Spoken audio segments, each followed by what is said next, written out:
Next to the stage, Executive Director of the Loeb Institute for Religious Freedom and Democracy at GW, Samuel Goldman.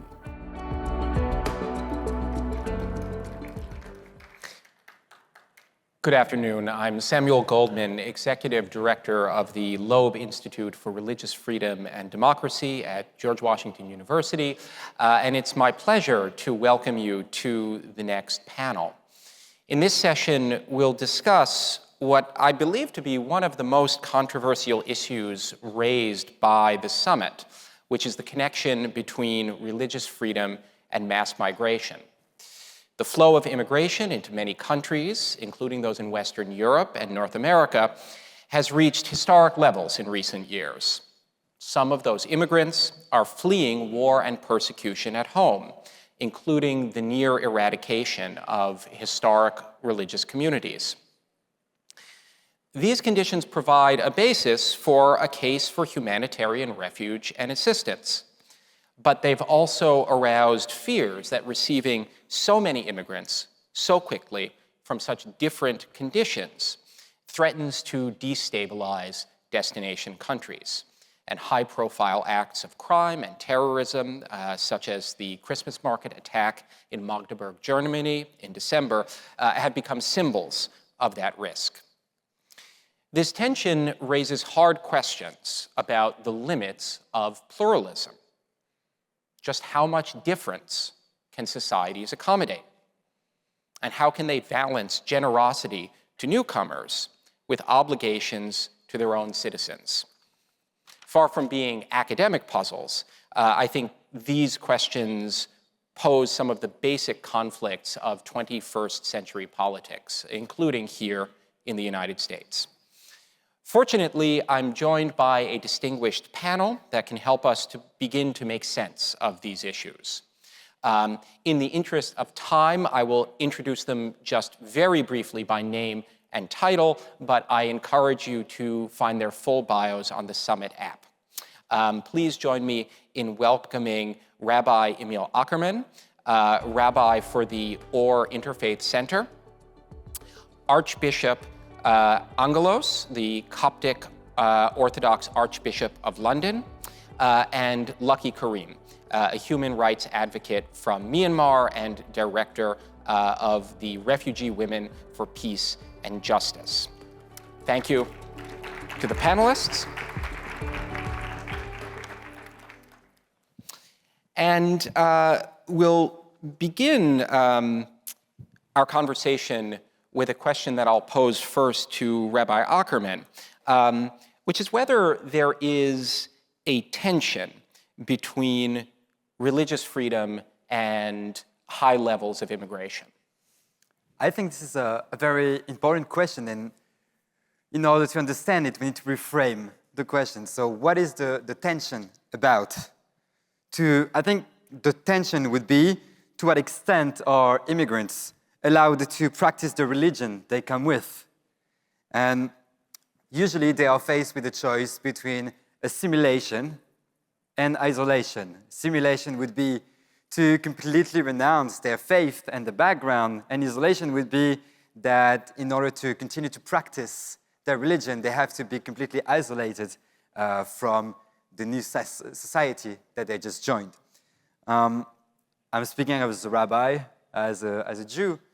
I think we were faced in the history with this question many times because we want to stay true to our customs, to the customs of our ancestors, and at the same time, we want to participate in the society in which we're in. And we've been going around the country to country and faced with this question many times over. So I think the reason is, the answer is that we do not want to be faced with this problem of either assimilation or isolation. There has to be a third choice, which would be this middle path. How do we do it? Because the problem is when the majority perceives the minority as a threat. That's when the tension comes in. That's when the minority is faced with this problem and has to retreat into isolation or to completely assimilate. So we have to fight in order for the minorities to not be perceived as a threat and to still have rights. And the only time where they can be faced with this problem is if the minority tries to impose laws on the majority, which is usually not the case because immigrants are in a state, physical state that is not good, and they just want a place to live and to foster relationships and a good way to live. In France, we have this concept, this legal concept called laïcité, which is sometimes loosely translated as secularism, but which is not an actual secular religion of the state that is here to replace the religion. Laïcité is actually the separation between the church and the state, and is a good way, in my opinion, to find this middle path, which is, as long as the minority follows the law, then there shouldn't be a problem and they shouldn't be forced into isolation or assimilation. The problem arises when the majority uses laïcité as a weapon to force into assimilation the new wave of immigrants. And that is a problem, because in theory, laïcité should just be the legal frame which enables everyone to live together. And in practice, some people have weaponized laïcité to try to force minorities into assimilation. So to me, that would be the answer, trying to fight so that we can at the same time respect the immigrants when they come, and to make them and to make possible the fact that they should have a place to continue to be true to the customs, and at the same time to integrate and not assimilate, to protect them from weaponization of laws against immigrants, and at the same time making sure that new immigrants should know that they should respect the majority and the religious majority in the country in which they're in. Archbishop, can you talk a bit about how your community has confronted these tensions in Britain, which has a very different understanding of the connection between church and state, religion and politics? Thank you. So the first thing is how a community identifies itself. A lot of communities use the term diaspora, and this is a conversation we're having. Our former Pope, and I follow that sort of understanding, we reject the term diaspora because there was no mass dispersion. 90% of Coptic Christians still live in Egypt. So we're only 10% outside, between 1.5 and 2 million.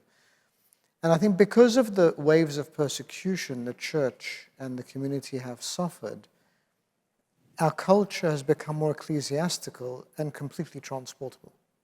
So in England, for instance, I don't think people have to be Egyptian to be Coptic Orthodox. We have a lot of people who have joined the church, and we don't have the second and third and fourth generations are also going to be different. I think we need to look at people as a cumulative product of their upbringing, of their culture, and to not have to make a choice. I mean, especially in dealing with the young people, I never want them to choose, are they Egyptian or British? Because the reality is they're British Copts. So they have an Egyptian heritage, they have a Coptic Orthodox faith, but they are British in where they are. And all of that creates a holistic mix.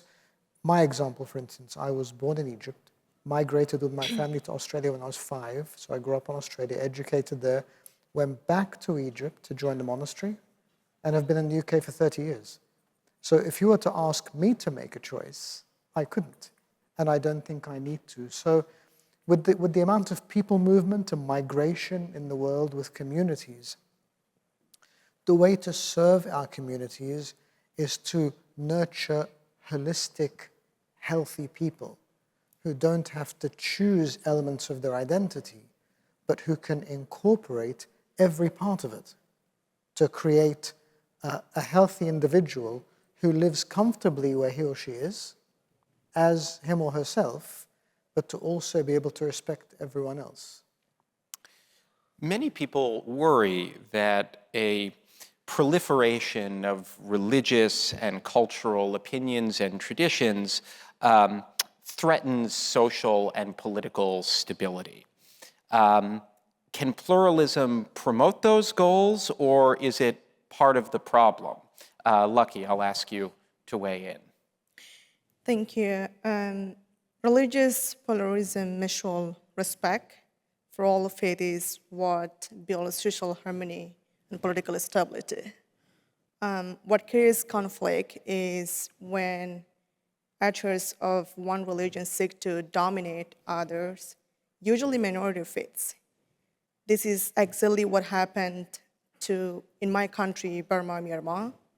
My people, the Rohingya community, have been so long persecuted by the Burmese military junta.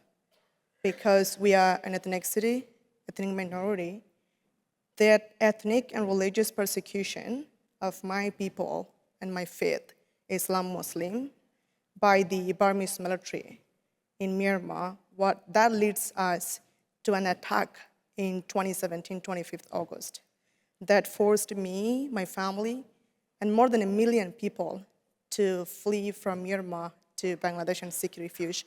And that's what makes the world's largest refugee camp today, where I, my family, and over 1 million people have been living for almost 7 years now.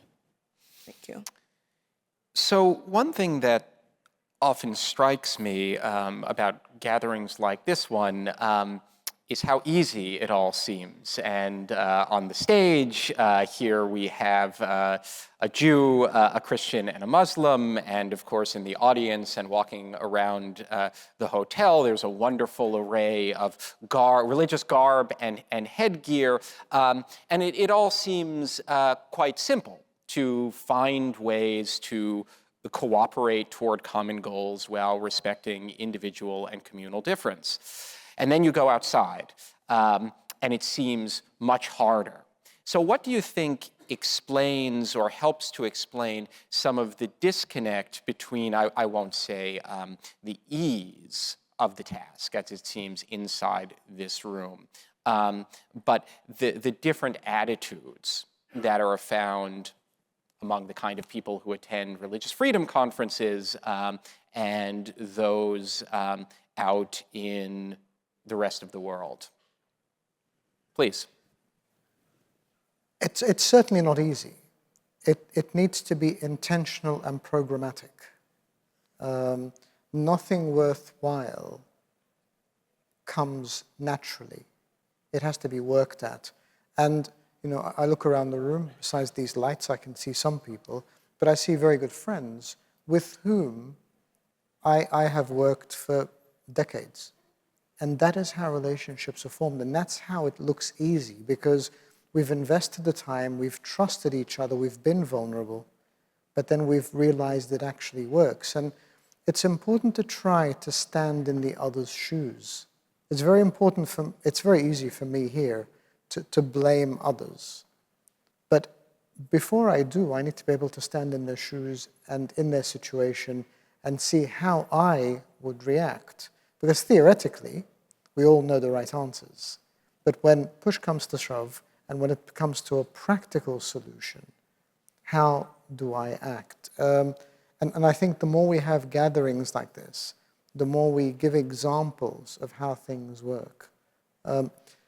The worst thing we can do here is to live on sound bites and to say things that are potentially easy to hear, but then people see us living differently. So if I'm going to advocate, I mean, one of the things we did, for instance, is setting up a religious freedom office in London for the church called Refsemi. And it advocates for Baha'is in Iran and Uyghurs in China and the Rohingya in Myanmar and the Yazidis in Iraq. Because as a Christian, I feel that's the most Christian thing I can do. And so if we live according to the principles we teach, rather than just teach them and expect somebody else to live by them, then I think that makes it easier to adapt, and people like models that are adaptable. That are adoptable. So basically you take the model and think, well, that works. How can I make it work in my setting? Rabbi Ackermann, and perhaps also Lucky, how can members of minority religious communities reassure members of the secular or religious majority that they're not trying to trick them or cheat them or somehow worm their way into an otherwise satisfactory public life? This is, as you know, an accusation that was historically made against Jews in France. I think it's probably more common concerning Muslims today. As adherents of distinctly minority religions, what can you say, or what do you say to the majority to allay some of those fears? It's a very good question. I think that you cannot convince someone who doesn't want to be convinced. Someone who wants to see you as a threat will always see you as a threat, and you can't win because he's going to use logical fallacies. If you speak to him and try to appease him with the words where you say that you're not going to pose a threat to him, he's going to say, oh, so you're doing, for Muslims, going to be taqiyya. You are actually hiding because you want to reassure the others, and then you'll reveal it yourself. So the goal is not to convince the majority of people or the people who are already feeling some kind of threat. I think it comes from within the community that you're in.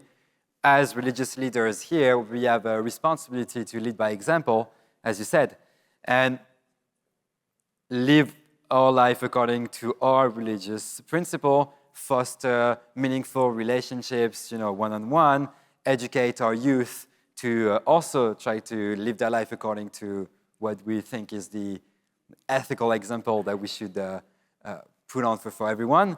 And the majority of people who are going to meet you in your daily life, all the people they're going to see that you live according to true principles, more and more, that's going to bring change. But in terms of political advocacy, there's only so much that you can do to convince those who do not want to be convinced. That's my opinion. I think change comes from, small encounters, small groups, and then it goes from there. Lucky? Yeah, I think for me, as someone who used to belong to Myanmar, and still I do belong, as one of the religious minority, ethnic minority in one of the country. And for decades, so long since I was born, have not been accepted by our country, the government, and other ethnic minorities in the same country. So I think the religious freedom, this topic even shouldn't be a topic for our conversation today. We just kind of practice believing and accepting the way we are and other ethnic minorities in the country. So I think going to other ethnic minorities and then kind of convincing them, trying to prove why it should be accepted is all kind of creating from our within and within the minority, within the community and society, and practicing it from in our family, actually, in our daily life. So that's how things kind of should be accepted regardless of which ethnic minority, which religion we come from. What can we do about the issues that arouse deep passions, but on which it seems that we just can't agree? There may be obvious areas of alliance between majorities and minorities or among different minorities, but there are also areas where that sort of cooperation seems very difficult. How do you confront these deep and apparently permanent divisions? Yes, Rabbi Ackermann. I want to give the good example. We are trying with our Interfaith Center and some other groups in Paris that I lead, trying to foster Jewish-Muslim dialogue about the Israeli-Palestinian conflict. And something that we say is that the goal at the end of our encounter is not to agree, we don't want to convince anyone on like the particular aspects of the conflict. The first step is to be able to hear where everything comes from, where this passion comes from, to be able to understand the feeling that the emotions that are behind this passionate discourse for or against the cause. And to me, that's always the first step.